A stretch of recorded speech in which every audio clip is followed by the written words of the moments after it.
Hello students, welcome back again to Udit Pharmacy, and today we will discuss about 11th chapter of pharmaceutics, that's called distillation. ठीक है, तो आज हम pharmaceutics का 11th chapter discuss करने वाले हैं जो है डिस्टिलेशन. राइट, डिस्टिलेशन टर्म जो है वो मैंने लास्ट चैप्टर में भी आपको डिफाइन किया था इवेपोरेशन में कि डिस्टिलेशन क्या होता है. ठीक है, डिस्टिलेशन एक ऐसी प्रोसेस होती है जिसके थ्रू दो ऐसे मिसेबल लिक्विड को सेपरेट किया जाता है जिनका जो आपका बॉइलिंग पॉइंट होता है या हाँ जिनका बॉइलिंग पॉइंट या फिर मेल्टिंग पॉइंट लगभग सेम हो.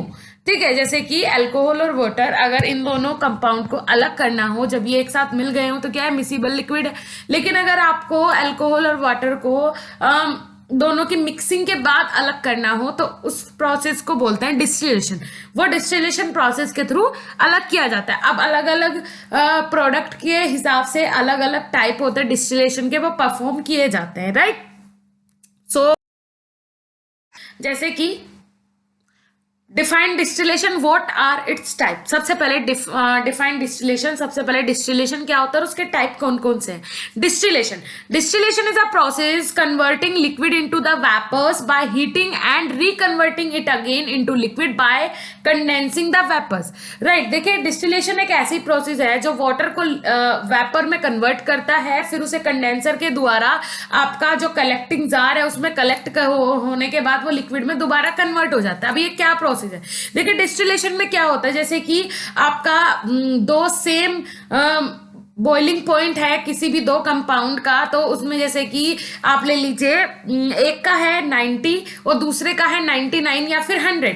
तो सबसे पहले जिसका 90 है वो बॉईल होना शुरू हो जाएगा और वेपर बनके वो कहाँ पे हमें कंडेंसर के थ्रू वो हमें कलेक्टिंग जार में मिल जाएगा, तो उसे हम अलग कर लेंगे. फिर जैसे ही टेम्परेचर 100 पे जाएगा तो फिर से जो लिक्विड थी जिसका जो बॉइलिंग पॉइंट है वो 100 है, फिर वो इवेपोरेट होना शुरू होगा, उसके वेपर बनने शुरू होंगे और उसे भी हम इजीली कलेक्ट कर सकते हैं. तो ये प्रोसेस होती है डिस्टिलेशन की. राइट, बाद टाइप ऑफ डिस्टिलेशन. अब डिस्टिलेशन के टाइप कितने होते हैं, ठीक है, कितने प्रकार का डिस्टिलेशन होता है. First one is simple distillation, simple process होती है डिस्टिलेशन की. Second one is fractional distillation. देखिए सिंपल डिस्टिलेशन और फ्रैक्शनल डिस्टिलेशन सबसे ज्यादा पूछा जाता है एग्जाम में. ठीक है, जो मोस्ट इंपॉर्टेंट है एग्जाम के अकॉर्डिंग वो है सिंपल डिस्टिलेशन और सबसे ज्यादा इंपॉर्टेंट होता है फ्रैक्शनल डिस्टिलेशन.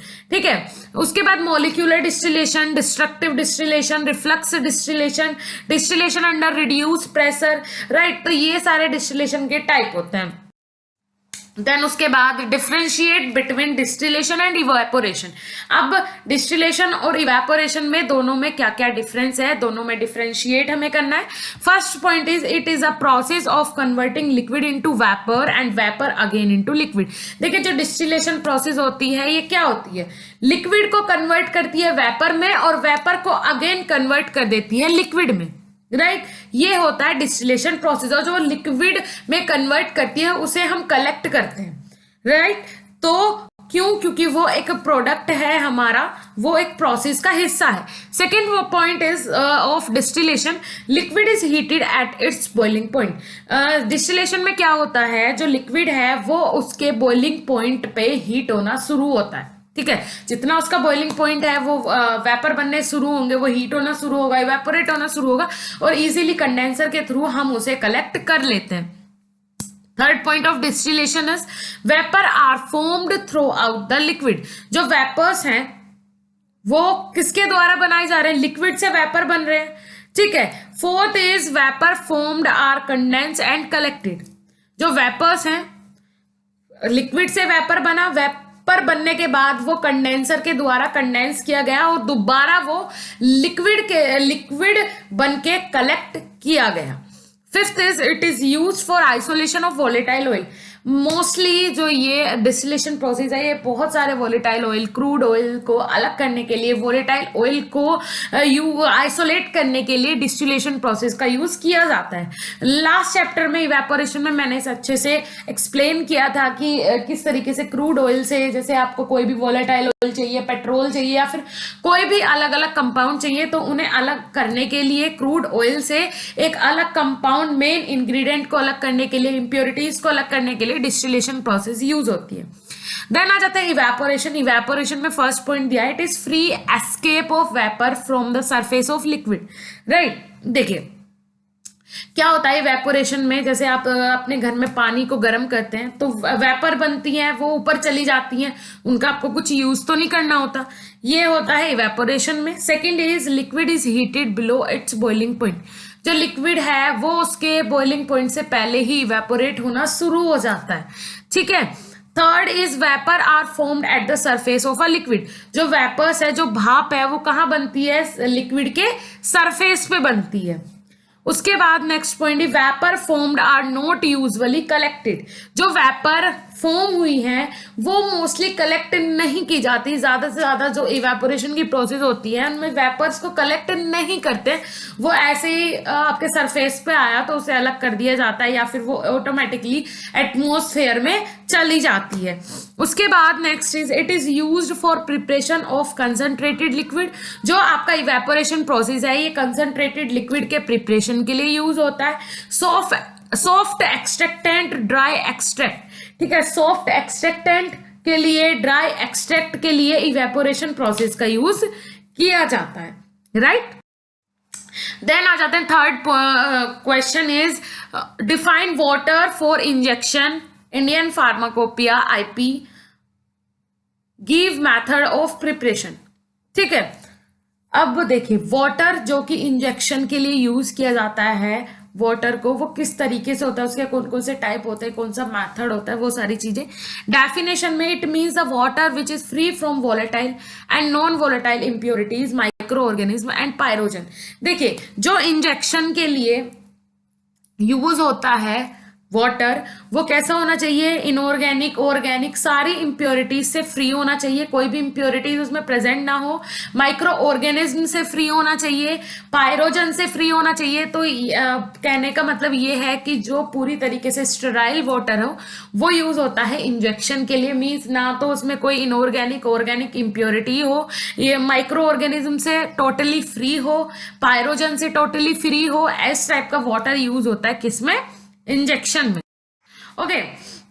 जैसे कि मेथड ऑफ प्रिपरेशन, अब ये जो वाटर है ये किस तरीके से प्रिपेयर किया जाता है, it is obtained by distillating portable water, purified water और distilled water from a neutral glass और मेटल स्टील, ठीक है। देखिए किस तरीके से किया जाता है इसे, जो बोल सकते हैं डिस्टिल किया जाता है। डिस्टिल वाटर क्या होता है, यही होता है कि पूरी तरीके से इसे क्या किया जाए, स्टेराइल किया जाए, माइक्रो ऑर्गेनिज्म से फ्री किया जाए। Next is the first portion of distillate is rejected because it contain volatile impurities, जो डिस्टिलेट होता है उसके फर्स्ट पोर्शन को रिजेक्ट किया जाता है, क्यों, क्योंकि उसमें इनऑर्गेनिक इंप्योरिटीज होने के चांसेस होते हैं, क्योंकि डिजोल्व ऑक्सीजन, ओके, उसमें क्या ऑक्सीजन डिसॉल्व किया जाता है। The remainder is collected in a suitable container previously rinsed with freshly distilled water and close to avoid contamination, it contain no added substances. देखिए उसके बाद देखिए फर्स्ट लेयर, जो वाटर की फर्स्ट लेयर थी उसे हमने कलेक्ट कर लिया, रिमूव कर दिया, मतलब क्योंकि उसमें इनऑर्गेनिक इंप्योरिटीज होने के चांसेस होते हैं। उसके बाद जो बचा उसे कलेक्ट कर लिया, उसके बाद उसे अच्छे से रिंस का मतलब होता है rinsed with freshly distilled water, अच्छे से उसे धो लिया, साफ कर लिया डिस्टिल्ड वाटर के साथ, और उसे क्लोज मतलब बंद करके रख दिया ऐसी जगह जहां पे कोई भी कंटामिनेशन का मतलब होता है कि कोई माइक्रो ऑर्गेनिज्म, कोई कीटनाशु वहां पे पैदा ना हो और उसके कांटेक्ट में अपनी प्रिपरेशन ना आए। It contain no added substances, उसके अंदर और कोई भी एडिड सब्सटेंसेस प्रेजेंट नहीं होना चाहिए जिससे कि कोई भी इंप्योरिटी वहां पे आए और अपोजिट इफेक्ट देखने को मिले, ठीक है। Okay, so thank you so much guys. आज का वीडियो लेक्चर कैसा रहा नीचे कमेंट सेक्शन में कमेंट करके जरूर बताइएगा।